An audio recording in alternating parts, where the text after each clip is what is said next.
اعوذ باللہ من الشیطان الرجیم بسم اللہ الرحمن الرحیم لا الہ الا اللہ وحدہ لا شریک لہ لہ الملک و لہ الحمد وہو علی کل شیء قدیر۔ اللہم صلی علی سیدنا محمد وعلی آلہ وصحابہ صلاۃ تکون لنا امان من کل خوف۔ بیان عرس مبارک مورخہ 24 جون 1994۔ بسم اللہ الرحمن الرحیم۔ ونعم المولا ونعم النصیر۔ رب اشرح لی صدری ویسر لی امری واحلل عقدۃ من لسانی یفقہوا قولی۔ اللہم صلی علی سیدنا محمد وعلی آل سیدنا محمد وعلی صحابہ وعلی ازواجہ اجمعین وبارک وسلم وصلی علیہ۔ الحمدللہ، اللہ تعالیٰ کا لاکھ لاکھ شکر ہے کہ مالک الملک نے اپنی یاد کی توفیق اور موقع عطا فرمایا ہے۔ لاکھوں اور کروڑوں درود حضرت محمد مصطفیٰ صلی اللہ علیہ وآلہ وسلم پر، جن کے طفیل مالک نے یہ مہربانی فرمائی ہے۔ سامعین کرام، اللہ تعالیٰ نے ارشاد فرمایا ہے کہ من یطع الرسول فقد اطاع اللہ۔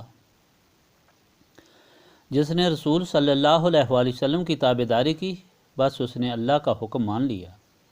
یہ ارشاد پاک ساری مخلوق کے لیے ایک عظیم سبق سے بھرا پڑا ہے اور رہبری کا کام دیتا ہے، لیکن بات یہ ہے کہ اللہ کے ارشاد کو وہی سمجھ سکتا ہے جو اللہ تعالیٰ سے تعلق رکھتا ہو اور شیطان سے بچا ہوا ہو، اس کی غلاظت، گندگی اور ظلمت سے پاک ہو۔ اس ارشاد پاک کا مطلب تو واضح ہے کہ اللہ کا حکم ہے کہ اس کے رسول کی تابع داری کرو، غلامی کرو، جس کے لیے میں نے ساری کائنات پیدا کی، تم کو پیدا کیا، تمہارے لیے نعمتیں پیدا کی، دنیا اور آخرت میں اپنی مہربانیوں سے بہربار کیا۔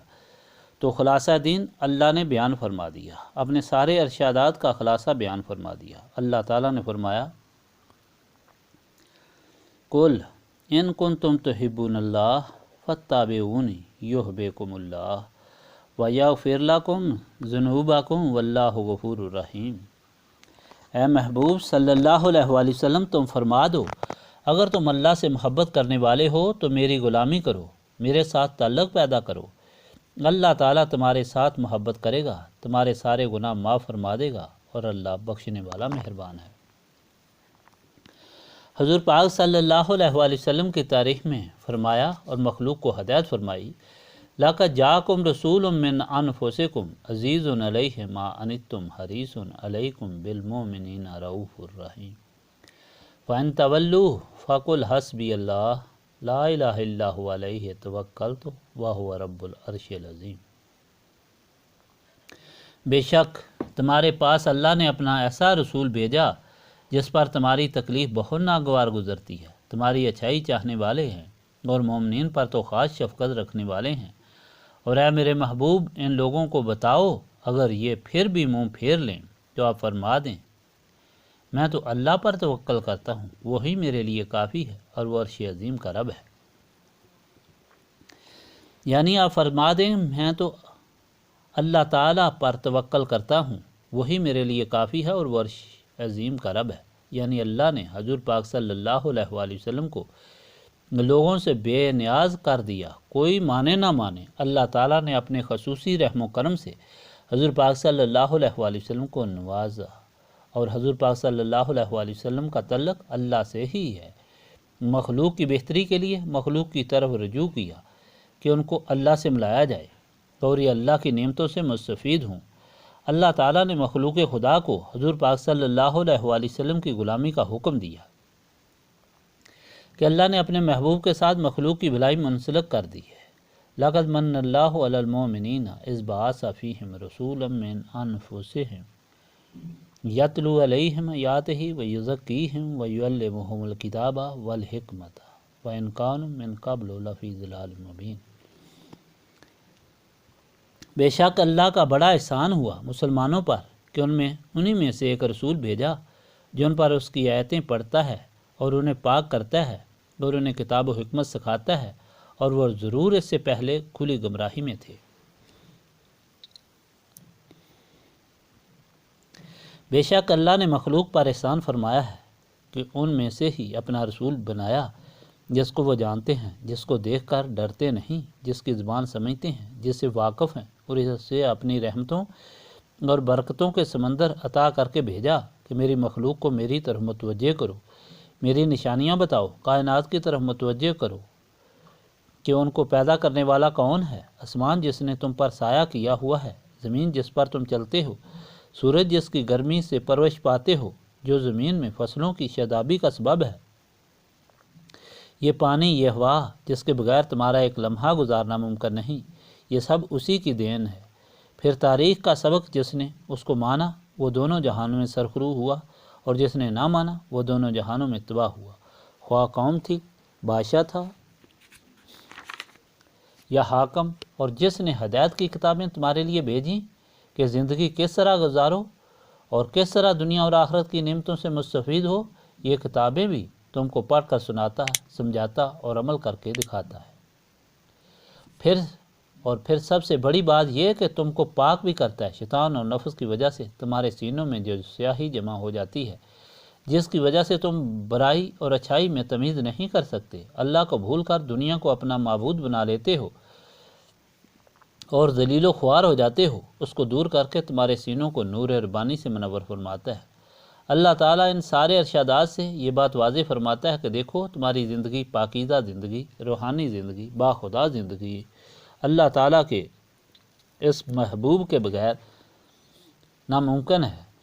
تمہاری ہر قسم کی اچھائی اللہ نے اپنے محبوب کے قدموں سے وابستہ کر دی ہے، اس لیے حضور پاک صلی اللہ علیہ وآلہ وسلم کے ساتھ تعلق پیدا کرو، حضور پاک صلی اللہ علیہ وآلہ وسلم کی غلامی اختیار کرو۔ یہی اللہ تعالیٰ کا حکم جو سارے انبیاء لے کر مخلوق کی طرف آتے رہے اور اپنی امت کو سمجھاتے رہے کہ اللہ تعالیٰ نے ایک ایسا محبوب بنایا ہے جو تمہاری بہتری کے لیے ہے، اس لیے اس پر ایمان رکھو، وہی شفاعت فرمائے گا۔ اس کے ذریعے آدم کو معافی ملی، ان کی وجہ سے ابراہیم علیہ السلام کے لیے آگ گلزار بنی، ان کی وجہ سے حضرت موسیٰ فرعون پر غالب ہوئے اور وہ غرق ہوا، اور اس کی امت ہونے کا شرف حضرت عیسیٰ علیہ السلام کو ملے گا۔ مختصر یہ کہ اسی کے ساتھ نسبت قائم کرو تو تم اپنے معبود اللہ کو پہچان سکو گے اور اس طرح اس کی عبادت کر سکو گے، اس کی بندگی کو دنیا کی ہر شے پر فوقیت دے سکو گے۔ تو اللہ تعالیٰ نے اس مختصر حکم میں اپنے سارے حکموں کا نچوڑ بیان کر دیا کہ اگر تم نے میرے محبوب کی غلامی کی تو اللہ کا حکم تم نے مان لیا، یعنی تم اللہ کے بندے بن گئے، اپنی مراد کو، مقصد کو پا گئے۔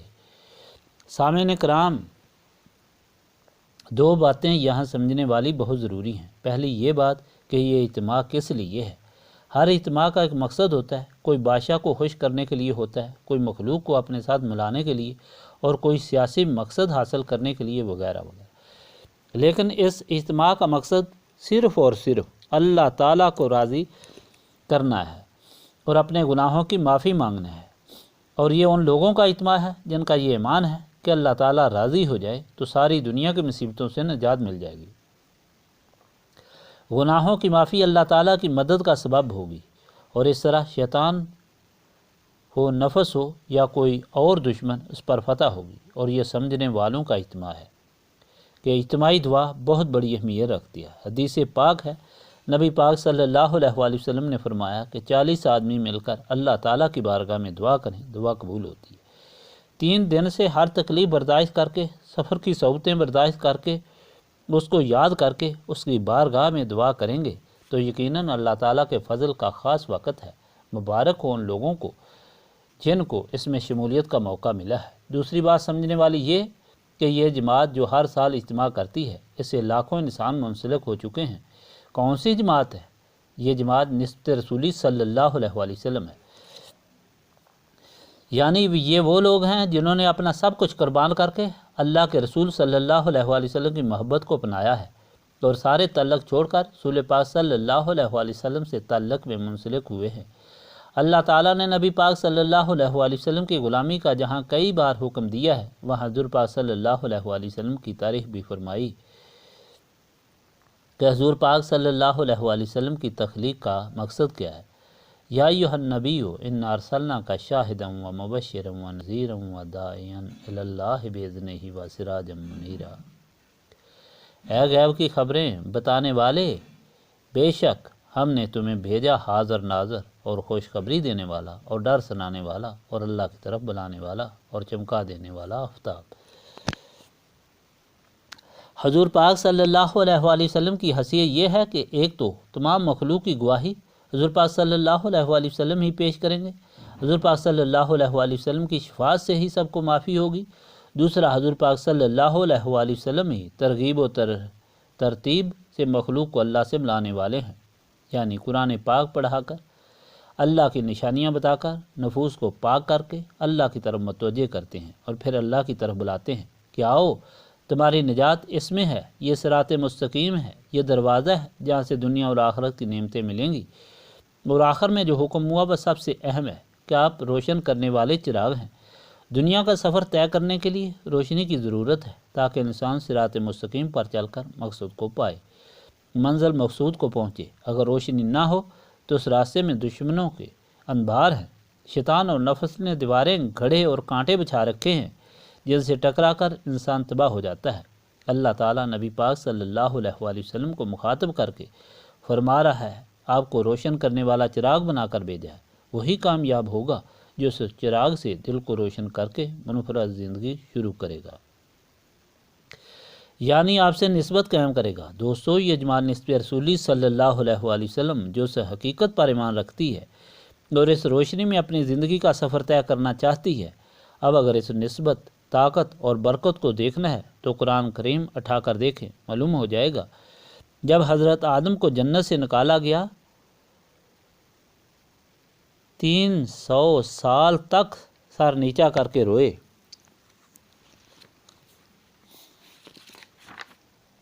روایت میں آیا ہے کہ ساری دنیا کے آنسو ایک طرف اور حضرت آدم کے آنسو ایک طرف ہوں پھر بھی زیادہ ہیں، اور پھر جب اللہ کو ترس آیا تو قرآن پاک کی آیت سکھائی، قالا ربنا ظلمنا انفسنا وَإِن لَّمْ تَغْفِرْ لَنَا وَتَرْحَمْنَا لَنَكُونَنَّ مِنَ الْخَاسِرِينَ۔ دونوں نے عرض کی، اے رب ہمارے، ہم نے اپنے آپ پر برا کیا، تو اگر تو ہمیں نہ بخشے اور ہم پر رحم نہ کرے تو ہم ضرور نقصان والوں میں سے ہوں گے۔ اس کے پڑھنے سے انہیں یاد آ گیا کہ عرش عظیم کے نیچے انہوں نے لا الہ الا اللہ محمد الرسول اللہ لکھا دیکھا تھا۔ پھر حضور پاک صلی اللہ علیہ وآلہ وسلم کے طفیل معافی مانگی تو ملی۔ موسیٰ علیہ السلام نے تورات کے ملنے پر حضور پاک صلی اللہ علیہ وآلہ وسلم کی نسبت مانگی تو فرعون پر غالب ہوئے۔ حضرت عیسیٰ حضور پاک صلی اللہ علیہ وآلہ وسلم کی نسبت سے دجال پر غالب ہوں گے۔ حضور پاک صلی اللہ علیہ وآلہ وسلم کے غلاموں کی تاریخ تو اعلان کرتی ہے کہ حضور پاک صلی اللہ علیہ وآلہ وسلم کی نسبت نے ذروں کو آفتاب بنا دیا، صحرا نشینوں، بوریا پوشوں کو کائنات کا حاکم بنایا۔ حضور پاک صلی اللہ علیہ وآلہ وسلم کی نسبت رکھنے والوں کی نیت نے مردوں کو زندگی بخشی دی، جبرائیل کے گھوڑے سے لگنے والی مٹی کو زندگی عطا ہوئی، موسیٰ علیہ السلام کے عصا کو زندگی عطا ہوئی تو فرعون پر غلبہ پایا۔ اس لیے آنے والے نسبت رسولی صلی اللہ علیہ وآلہ وسلم رکھنے والے تم کو مبارک ہو، 100 بار کے اس جماعت میں داخل ہو گئے جس کا محافظ مالک یوم الدین، جس کا رہبر شفیع المذنبین ہے۔